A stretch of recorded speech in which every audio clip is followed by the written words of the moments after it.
যেমনটি জানাচ্ছিলাম দর্শক, বৃষ্টিতে বান্দরবানের লামায় পাহাড় ধসের ঘটনায় 2 পরিবারের 5 জন নিহত হয়েছেন।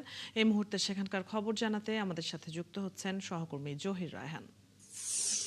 জহির, এখন সেখানকার পরিস্থিতি কি দেখছেন? পাহাড় ধসের ঘটনায় কেউ কি আহতও হয়েছেন কিনা এবং ক্ষয়ক্ষতি এড়াতে প্রশাসনের পক্ষ থেকে কি ব্যবস্থা নেওয়া হয়েছে? অদিতি, আপনি যেমনটা বলেছেন, গত 4 দিনের টানা বর্ষণের কারণে এখানে কিন্তু গত কয়েকদিন ধরে কিন্তু পাহাড় ধসের ঘটনা ব্যাপকভাবে বৃদ্ধি পেয়েছে।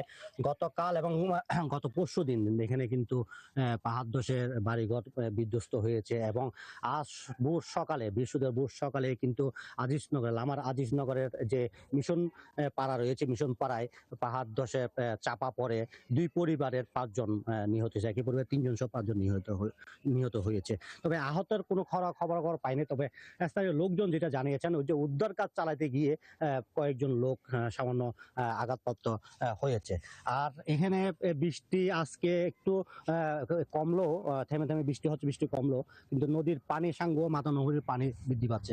আপনি আমি এখানে আমি বর্তমানে এই যে বড়পাড়া দাঁড়িয়ে আছে, এখানে কিন্তু গতকাল পাহাড় ধসে কিন্তু 5টি বসত বাড়ি আর মোট 7টি বসত বাড়ি এখানে বিধ্বস্ত হয়।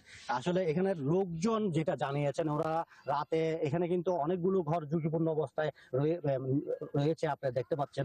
কিন্তু এখানে লোকজন বলছেন যে রাতে ওনারা অন্য আত্মীয় স্বজনের কাছে আশ্রয় নেয় এবং দিনের বেলায় যে বাড়িঘর দেখার জন্য এখানে আসে। এখানে কতদিন ধরে আছে তোমরা? এখানে রয়েছে অনেক বছর ধরে।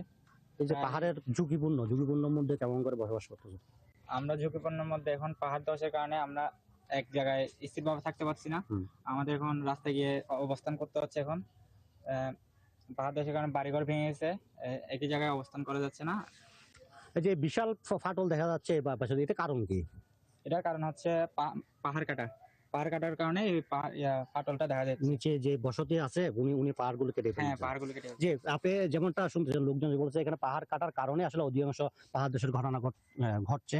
আর স্থানীয় প্রশাসন যেটা বলেছে, এখানে যারা পাহাড়ের পাদদেশে যারা রয়েছে তাদেরকে নিরাপদ স্থানে সরা যাওয়ার জন্য এবং যে আশ্রয় কেন্দ্রগুলো খোলা হয়েছে, সেই আশ্রয় কেন্দ্রগুলোতে আশ্রয় নেওয়ার জন্য মাইকিং এবং সেনাবাহিনী, দমকল বাহিনী এবং অন্য যে জনপ্রতিনিধি এবং রেড ক্রিসেন্ট সহ যারা রয়েছে তাদের মাধ্যমে কিন্তু আহ্বান জানাচ্ছে। অদিতি, ধন্যবাদ জহির, আপনার কাছ থেকে আমরা বান্দরবানের লামার সবশেষ খবর জেনে নিলাম। দর্শক, সহকর্মী জহির রায়হান যুক্ত ছিলেন এতক্ষণ।